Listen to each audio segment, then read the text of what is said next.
Hi, last வீடியோவில் வந்து நம்ம உட் கன் பற்றி பார்த்தோம். இந்த வீடியோவில் NX100 கன் பற்றி பார்க்க போகிறோம். NX200 கன்னும் சேம் இதே மாதிரி தான் இருக்கும், பெரிய டிஃப்ரென்ஸ்லாம் கிடையாது, ரெண்டு இருக்கும்.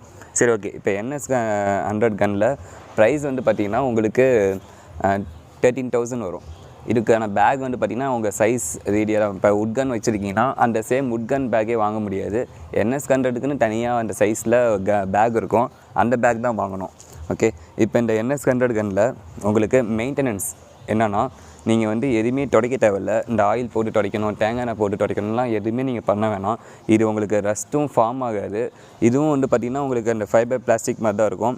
இதை நீங்கள் ஜஸ்ட் அந்த டூஸு ஃபார்ம் ஆகும் பார்த்தீங்களா, அது மட்டும் நீங்கள் க்ளீன் பண்ணால் போதும். அதுவும் நீங்கள் weekly once or monthly once துடைச்சாலே போதும். நீங்கள் டெய்லி ரெகுலராக யூஸ் பண்ண போகிறீங்கன்னா டஸ்ட்டு கூட ஃபார்ம் ஆகாது. இது ஸோ அதனால் ரஸ்ட்டு ஃப்ரீ. உங்களுக்கு இந்த துரு பிடிக்காது. நீங்கள் தாராளமாக இதை யூஸ் பண்ணிக்கலாம். துரு பிடிக்கும், ஒரே ஒரு இடத்துல மட்டும் பிடிக்கும். எங்கன்னா அந்த சைட்டர் இருக்குது பார்த்தீங்களா, நம்ம 2 சைட்டர் இருக்கும். நம்ம ஃபுல் டீட்டெயில்ஸ் அப்புறமா பார்ப்போம் இன்னொரு வீடியோவில். மேலே ஒரு சைட்டர் இருக்கும், கீழே ஒரு சைட்டர் இருக்கும். இந்த அட்ஜஸ்ட்மெண்ட் பண்ணுற அந்த பாயிண்டில் மட்டும் உங்களுக்கு லைட்டாக ரஸ்ட்டு ஃபார்ம் ஆகும். அதுவும் அவ்வளோவா தெரிஞ்சிக்காது. இந்த பிளேஸில் மட்டும்தான் ரஸ்ட்டு ஃபார்ம் ஆகும், வேறு எங்கேயுமே ரஸ்ட்டு ஃபார்ம் ஆகாது.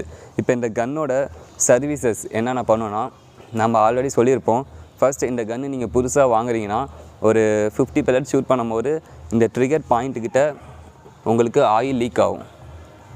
அந்த ட்ரிகரில் உங்களுக்கு ஆயில் லீக் ஆகும். அந்த ஆயில் லீக் ஆகும்னு சொல்லிவிட்டு நீங்கள் எதாவது உடஞ்சிருச்சின்னு நினைக்க வேணாம்.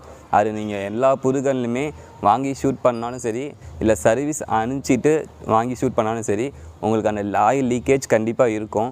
அது வரலனா தான் உங்களுக்கு வந்து ப்ராப்ளம், வந்துச்சுன்னா ப்ராப்ளம் கிடையாது. இப்போ நம்ம புது கன் வாங்கிட்டோம், ஒரு 50 pellet ஷூட் பண்ணுறோம், சைட்டெல்லாம் செட் பண்ணிட்டு ஷூட் பண்ணதுக்கப்புறம் ஆயில் லீக் ஆகுது. ஆயில் லீக் ஆனதுக்கப்புறம் நம்ம தொடச்சிட்டோம். 5000 pellet நீங்கள் ஷூட் பண்ணலாம். அந்த கன்னில் 5000 pellet ஷூட் பண்ணதுக்கப்புறம் நீங்கள் வந்து சர்வீஸ் கண்டிப்பாக கம்பல்சரி அனுப்பியே ஆகணும். அதில் சர்வீஸ் அனுப்புகிறோன்னா அவங்க உள்ளே என்ன பண்ணுவாங்கன்னா, உங்களுக்கு கலட்டி எல்லாமே அந்த ஓரிங்ஸு வால்சர் எல்லாமே சேஞ்ச் பண்ணுவாங்க. இது எப்படி சர்வீஸ் அனுப்புகிறோன்னா, நீங்கள் வந்து இந்த பிளாஸ்டிக் இருக்குது பார்த்தீங்களா, பிளாக் கலர், இதை நீங்கள் கழட்டிட்டு வெறும் இந்த கன் இந்த ட்ரிகரோட இந்த பாயிண்ட்டு மட்டும் நீங்கள் அனுப்புனாலும் அனுப்பலாம். இல்லை நீங்கள் வாங்கின அந்த பாக்ஸே இருக்குன்னா ஃபுல் கன்னே கூட வச்சு நீங்கள் அனுப்பிச்சி விடுங்க. அவங்க கழட்டி அவங்க சர்வீஸ் பண்ணிட்டு உங்களுக்கு ரிட்டன் போட்டு விட்ருவாங்க. சர்வீஸுக்கான டைம் வந்து பார்த்திங்கன்னா, நீங்கள் அந்த டெலிவரி போகிறது தான், கொரியர் போட்டு விட்றீங்க பார்த்தீங்களா, அந்த டைம் தான். அவங்க கைக்கு ரீச் ஆகிடுச்சுன்னா ஒரே நாள், இன்றைக்கி ரீச் ஆகுதுன்னா இன்றைக்கி அவங்க வந்து டக்குன்னு சர்வீஸ் பண்ணிட்டு உங்களுக்கு போட்டு விட்ருவாங்க. எல்லா கன் ஷாப்லையுமே மேக்ஸிமம் ஃப்ரீயாக இருந்தாங்கன்னா உங்களுக்கு செஞ்சுருவாங்க. அடுத்து வந்து பிஸ்டல் எப்போ போகும்னா, நீங்கள் வந்து சில கன்னில் வந்து பார்த்திங்கன்னா ஒரு 5000 pelletலேயே பிஸ்டல் சீக்கிரம் போயிடும். அது வந்து அது கன் மேனுஃபேக்சரிங் ஏதாவது ப்ராப்ளம் இருந்திருக்கும், அந்த பிஸ்டல் ஏதாவது ப்ராப்ளம் இருந்திருக்கும். ஸோ அதனால் சில கன்னில் அந்த 5000 ஃபஸ்ட் சர்வீஸ் வரும்போதே உங்களுக்கு பிஸ்டலும் போயிருக்கும். பிஸ்டல் வந்து பார்த்திங்கன்னா உள்ளே இருக்கும். நம்ம இப்படி இழுக்கும் போது அந்த பிஸ்டல் தான் போயிட்டு N2 அந்த நைட்ரஜன் ஏரை வந்து ஃபில் பண்ணிக்கும். அது வந்து உள்ளே இருக்கும். சில கன்னில் 5000லேயே போயிடும். சில கன் வந்து பார்த்திங்கன்னா 10,000 pelletsல கூட போகிற பிஸ்டல்லாம் இருக்குது.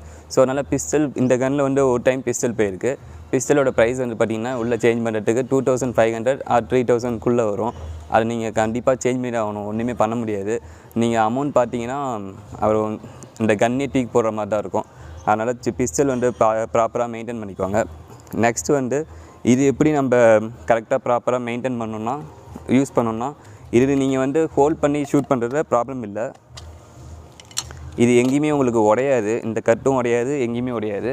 ப்ராப்பராக உங்களுக்கு அதே மாதிரி சேம் ஹிப்பில் இல்லை டைஸில் வச்சுக்கோங்க. இது ஒரு கிளிக்கு,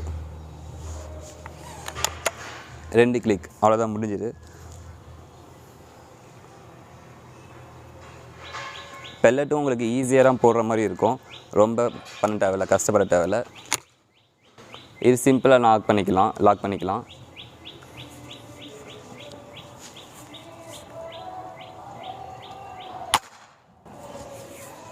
அவ்வளோதான்.